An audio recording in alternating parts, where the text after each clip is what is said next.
produits laitiers sont connus dans tout le pays. Le père Yann me présente d'ailleurs Elia Gora, qui dirige la laiterie. Bonjour, je m'appelle Mary-Lise. Les Libanais apprécient particulièrement le lait très riche qu'une vache produit dans les 3 jours qui suivent la mise bas. Il est riche en vitamines et en graisses. Les gens en boivent pour se donner de l'énergie. C'est bon? Oui, on dirait juste du lait chaud, particulièrement crémeux. C'est vrai. Chaque jour, les bêtes produisent 1500 litres de lait, que la laiterie transforme en beurre normal ou clarifié, c'est-à-dire sans les impuretés, en yaourt et en plusieurs sortes de fromages. On trouve ici toute la gamme des produits laitiers. Ah, voilà le fameux fromage aloumi. À l'origine, les Bédouins ont inventé l'aloumi pour utiliser le lait de leurs chèvres et de leurs brebis. C'est un fromage salé à pâte semi-ferme qui se conserve très longtemps, ce qui était idéal pour une vie nomade. Aujourd'hui, on le mange grillé en salade, en brochette avec de la viande ou comme un mezzé. Maintenant, on va cuire le fromage dans le petit lait. Il fallait bien le jeter dedans. Oui. J'ai eu peur. Pour éviter de perdre les fromages frais invendus au bout de 2 jours, un prêtre hollandais a eu l'idée de les transformer en gouda. On sent vraiment le cumin. Oui.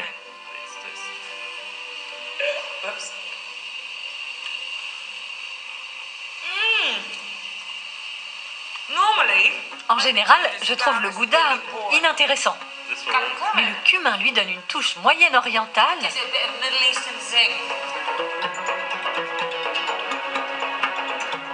Je mets maintenant le cap sur Tripoli, dans le nord, avant de longer la côte vers le sud pour regagner Beyrouth. Tripoli est la 2e ville du Liban. Elle a été influencée par les croisades chrétiennes lancées à partir du XIe siècle et surtout par les 3 siècles de domination ottomane qui ont suivi. La richesse de son histoire est encore palpable aujourd'hui. Bienvenue au Liban.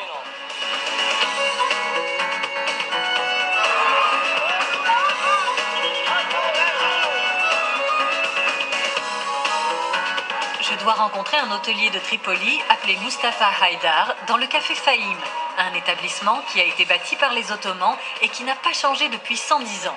C'est un endroit très couru et je vais y goûter une spécialité très appréciée ici. Voilà donc le lamajin. Oui, c'est ça.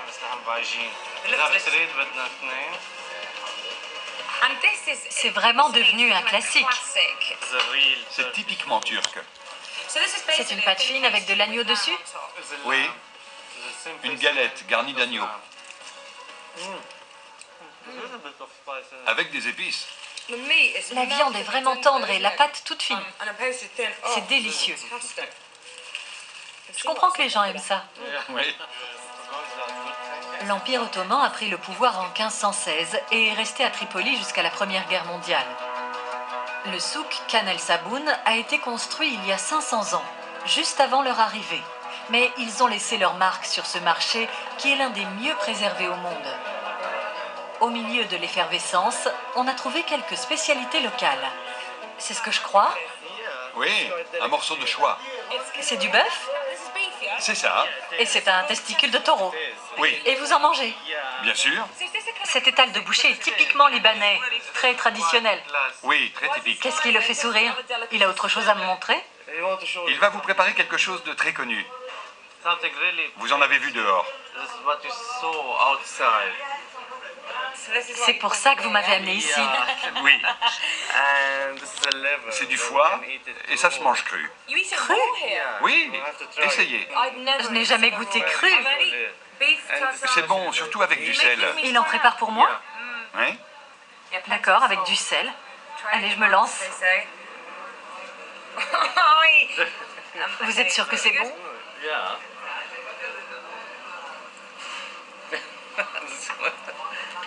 Vous pouvez recracher si vous voulez. Ah, vraiment, je peux pas. C'est la texture. Vous, ça vous plaît? Oui, on en mange beaucoup. Désolée, je ne voulais pas être impolie. Vous pouvez lui expliquer? Je suis sûre que c'est délicieux, mais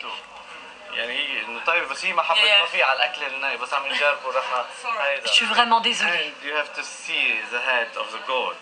Maintenant, regardez la tête de chèvre. On la mange comme ça. Mais pas creux quand même. Non, non. Faut pas exagérer.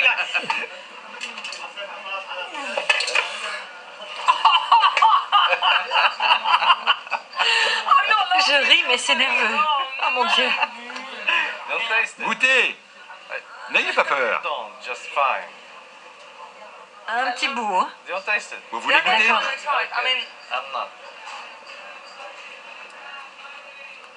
C'est bon. Oui, je vous l'avais dit. L'aspect n'est pas très engageant, mais le goût est bon. Très bon même. Vous en voulez? Non, merci. Ça ira comme ça.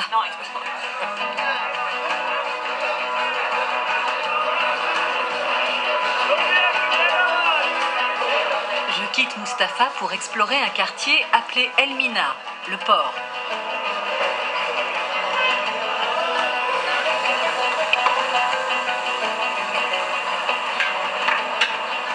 J'ai goûté toutes sortes de plats libanais, mais il en est un qui manque encore à mon palmarès, le falafel.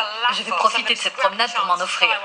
Bonjour, je voudrais un falafel, s'il vous plaît, avec de la sauce piquante, si possible. Merci. On mange des falafels dans tout le Moyen-Orient, mais les Libanais assurent qu'ils les ont inventés et que les leurs sont les meilleurs du monde. Le chou fluo, non merci. Des légumes au vinaigre, oui. Des tomates. Et de la menthe, plein. Ça me plaît qu'ils mettent de la menthe partout. Et bien sûr, le tahini. Il m'en faut un peu, merci. Et la sauce piquante. La sauce piquante? Oui. Il sourit. Je suppose qu'elle est très relevée. Combien je vous dois? Ici, les falafels ne coûtent rien. C'est de la cuisine de rue, j'adore ça. Merci, je le mange tout de suite.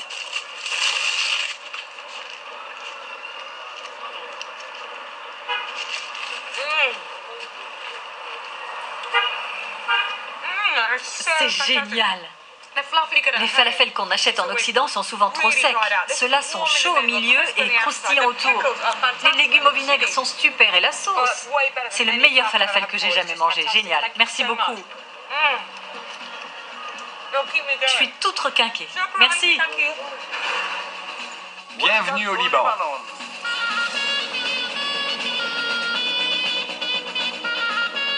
Tripoli est connu pour ses pâtisseries, notamment les baklava.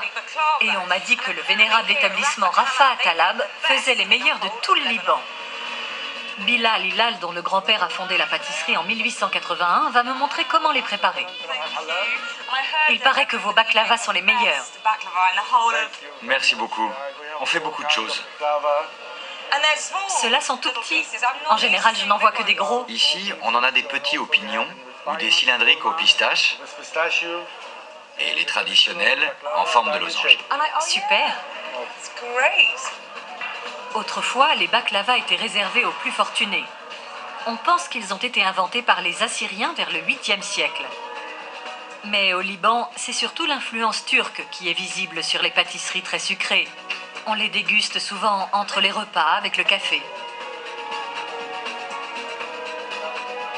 Un bon baklava, c'est avant tout un nombre précis de feuilles de pâte filo badigeonnées de beurre clarifié.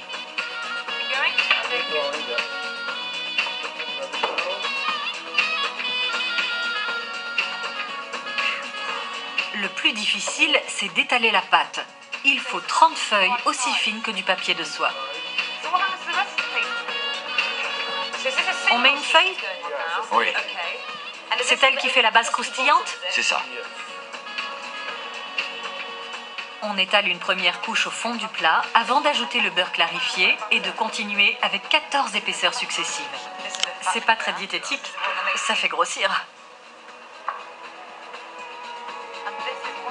Ensuite, on met la farce. Aujourd'hui, on a choisi des noix de cajou et des pignons et encore 15 feuillets de pâte. Avant d'enfourner, on verse très exactement 19 louches de beurre clarifié sur toute la surface et on la découpe en losanges. Le baklava existe dans tout le Moyen-Orient, jusqu'en Turquie, en Grèce et dans les Balkans. 2 heures au four. Maintenant, on imbibe. Avec quoi exactement? Du sirop de sucre brûlant. C'est chaud, le plat aussi. On entend la voix du baklava qui chante « Je suis prêt ». Comment ça, la voix du baklava? Il fait du bruit. Parce que c'est chaud? Oui, Maintenant, on goûte. voilà pour vous. Regardez toutes ces épaisseurs.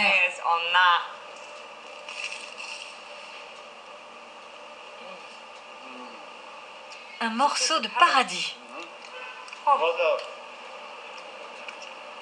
C'est vraiment le goût du Liban. C'est le goût de Liban.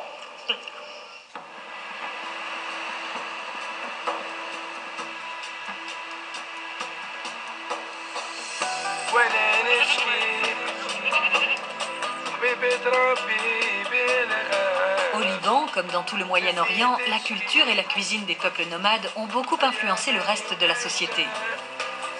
Je croise la route des Nawars, des Tziganes, qui pour beaucoup continuent à vivre comme leurs ancêtres.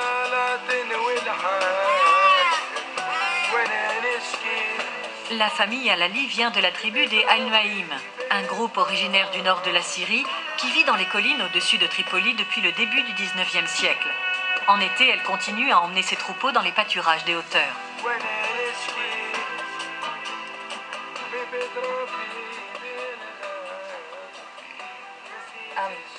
J'aime pas trop ce genre de spectacle. Mais ça y est, c'est fini.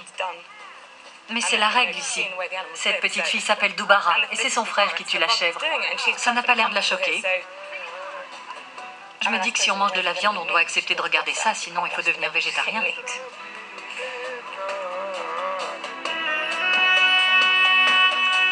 On abat les chèvres vers l'âge de 4 ou 5 mois et on les fait cuire à la broche.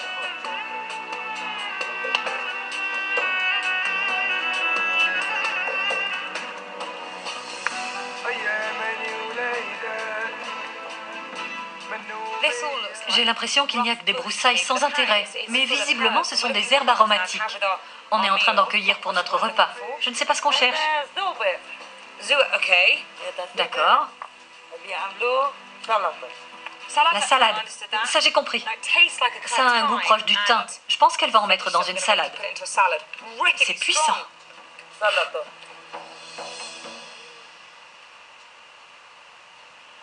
Bonjour. Bonjour. Je peux vous aider? Qu'est-ce qu'on prépare? Ça c'est de l'ail. Je l'écrase? On le met dans le saladier. Ça sent super bon. Les citrons aussi, c'est incroyable. On sent qu'ils sont parfaitement bio. On ajoute de l'huile. C'est très important. Comme les moutons et les chèvres crapahutent dans la montagne, leur viande est maigre. Du sel. Et maintenant on mélange? D'accord. Je mélange le tout.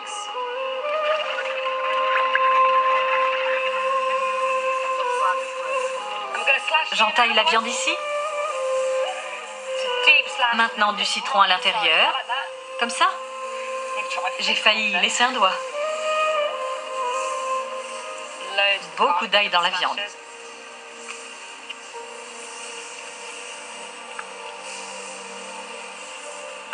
Je suis la seule à manger. On nourrit à la main. Qu'est-ce que c'est bon! C'est prêt?